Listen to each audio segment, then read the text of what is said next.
किसान साथियों राम राम। आशा और उम्मीद करता हूं कि आप सब ठीक ठाक होंगे। साथियों, सरसों के ऊपर मैं फिर से आज आपको एक अहम जानकारी देने जा रहा हूं। सबसे पहले तो मैं आपको बता देता हूं कि जानकारी देना हमारा काम है, सामान बेचना नहीं बेचना ये आपका काम है। हम अपनी राय वीडियो के आखिर में ज़रूर आपको बताते हैं कि आपको क्या करना चाहिए, परंतु हम आपको जो जानकारी दे रहे हैं आपको विश्वास के तौर पर हम बता देते हैं कि हम किसी भी झूठी जानकारी का प्रचार नहीं करते, नहीं कोई झूठा वीडियो बनाते हैं। आपको विश्वास हो या ना हो, हमें इस बात से कोई मतलब नहीं होता। हमें मतलब होता है हमारी बात को मजबूती से सोशल मीडिया पर रखना, किसान को जगाना, किसान तक सच्ची जानकारी पहुंचाना और किसान को ज़्यादा से ज़्यादा फायदा करना। इसी क्रम में सरसों के ऊपर हमने अनेक वीडियो बनाकर आपको बताया, समझाया। आपने हमारा साथ दिया, जिसके लिए धन्यवाद। आपका ज्ञान बढ़ा और आपने किसानों के लिए चलाई जा रही इस मुहिम को आगे से आगे किसानों तक भेज करके जो किसानों को जानकारी दी, किसानों का फायदा हुआ। हम आपको धन्यवाद करते हैं, सलूट करते हैं, प्रणाम करते हैं कि आपने किसानी के लिए काम किया। और इसीलिए कहते हैं कि हमारी जानकारी आप तक मिलती रहे, आप किसानों तक पहुंचाते रहें और इस देश के 90 करोड़ किसानों को एक एक जानकारी देकर के उन्हें जगाने का काम करते रहें। साथियों, सरसों के अंदर बिकवाल गायब हो चुके हैं। सरसों के अच्छे भाव चल रहे हैं, 9,000 प्लस सलोनी चल रही है, 9210 सलोनी बनी, थोड़ी सी मुनाफा वसूली आई, परंतु फिर भी सरसों के भाव टॉप मिल रहे हैं, पर बेचने वाला कोई नहीं है। अभी अभी ताज़ा समाचार हमारे पास आए हैं कि पूरे भारत की आमदनी केवल 2.5 लाख बैग आई है। साथियों, आप हिसाब करके देखें कि किसी समय में जो पिछले सालों में आपने देखा होगा कि सीजन में 15 17 लाख बैग की आमदनी मंडियों में आया करती थी। तोलने वाले को, खरीदने वाले को, लोडिंग करने वाले को समय नहीं होता था, परंतु आज किसान ने ऐसी हालत बना दी कि अपनी एकता बनाकर मजबूती के साथ बाजार में खड़ा होकर के सभी को खाली हाथ कर दिया कि माल नहीं है और माल देंगे भी नहीं, और केवल 2.5 लाख की आमदनी के ऊपर बाजार को लेके खड़ा कर दिया। 10 वर्ष की सबसे न्यूनतम आमदनी आ गई है। 10 वर्ष की, 10 वर्ष से लगातार किसी भी टाइम, आज के दिन 22 जुलाई को कभी भी 2.5 लाख की आमदनी हमारे यहां भारत में नहीं देखी गई। हर समय हमें जो समाचार मिले, हमने डाटा निकाले, वो डाटा थे 5 लाख, 7 लाख, 9 लाख, 5 लाख, 7 लाख, 9 लाख। आज 2.5 लाख पर लाके सिमट के खड़ा कर दिया। और जब 2.5 लाख की आती है तो मान के चलो जो पिड़ाई 8 लाख टन की महीने की हो रही है, सेम टू सेम कलेक्शन भिड़ जाता है। जितना माल आया पीड़ा गया, इतना ही महीने में आता है, इतना ही पीड़ा जाता है।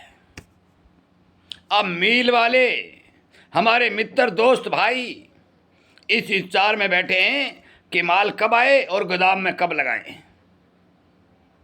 मैं क्लियर कह देता हूं, क्योंकि मिलर की एकता ने होने के कारण सरकार ने मिलर के ऊपर भी मनमर्जी की, किसान की एकता ने होने के कारण किसान ने के ऊपर मनमर्जी की, और मिलर को और किसान को, व्यापारी को, छोटे दुकानदार को रगड़ा लगाने का काम किया और बड़ी बड़ी कंपनियों को फायदा पहुंचाने का काम किया। और इसमें हम सब ने भागीदारी करके उन कंपनियों का साथ दिया। हमने, किसानों ने भी दिया, मिलर ने भी दिया, दुकानदार ने भी दिया, ब्रोकर ने भी दिया, सब ने उनका समर्थन किया और मंदे भाव में माल उनको दे दिया। आज कंपनी का कुछ नहीं बिगड़ा। कंपनियों के पास तो अभी भी माल है, परंतु वो माल बेचने को तैयार नहीं है। परंतु मिलर और किसान जो खाली हाथ बैठे हैं, उन्हें इन भावों का फायदा नहीं हो रहा है, क्योंकि किसानों ने अपना माल मंदे में दे दिया, मिलर ने अपना माल तेल मंदे में बेच दिया। ले गया कौन? ले गए बड़े बड़े मगरमच्छ। और इसीलिए हम लगातार आपको ये बात बता रहे हैं कि सच्चाई सुननी है तो हमारे इस चैनल के साथ जुड़िए, सहयोग करिए, एकता बनाइए। और ये कड़ी जो होती है किसान की, मजदूर की, व्यापारी की, कमीशन एजेंट की, ब्रोकर की और छोटे उद्योग की और मिलर की, इस कड़ी को मजबूती के साथ बांध के रखिए ताकि आपको भी फायदा हो और आपके साथ जुड़े हुए अन्य इंसानों को भी फायदा हो। हम क्लियर कर देते हैं कि सरसों इस बार सुपर कमोडिटी बन चुकी है। बस सीधी बात कह रहा हूं। हमने पिछले साल आपको कहा था 2025 में सुपर कमोडिटी बनेगी, अब की बार बन चुकी है। 9,000 से प्लस भाव, 9210 रुपए के सलोनी बनना, आज के दिन आमदनी केवल 2.5 लाख रह जाना और बाजार से बिकवाल गायब हो जाना और खरीदने के लिए लाइन लग जाना, ये इस बात का संकेत है कि सरसों सुपर कमोडिटी बन चुकी है। अब माल बेचें, रखें, आपकी मर्जी। हमारे पास कोई जानकारी आएगी हम वीडियो के माध्यम से जरूर पहुंचाएंगे। हमने ये वादा कर रखा है भी हम किसान को भोला नहीं रहने देंगे।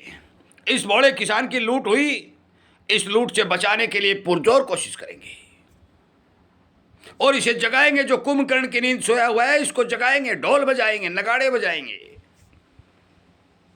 क्योंकि सोया हुआ किसान इतना जल्दी नहीं जाग सकता।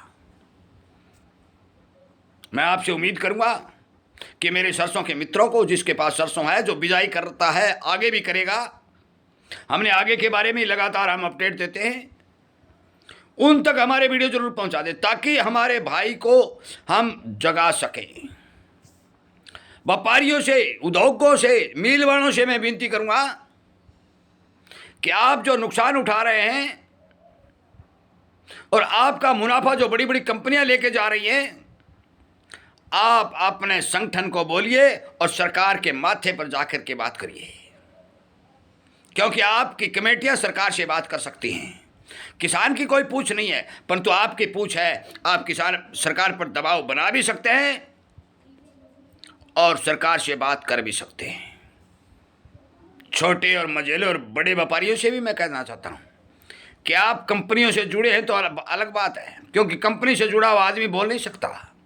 यदि आप कंपनियों से जुड़े हुए नहीं हैं तो आप अपनी एकता बनाइए और मजबूती के साथ किसान के साथ जुड़ करके सरकार तक आपकी आवाज़ को पहुंचाने का काम करिए, ताकि आगे आने वाले समय में भी आपको इसी तरह माल से हाथ नहीं धोना पड़े।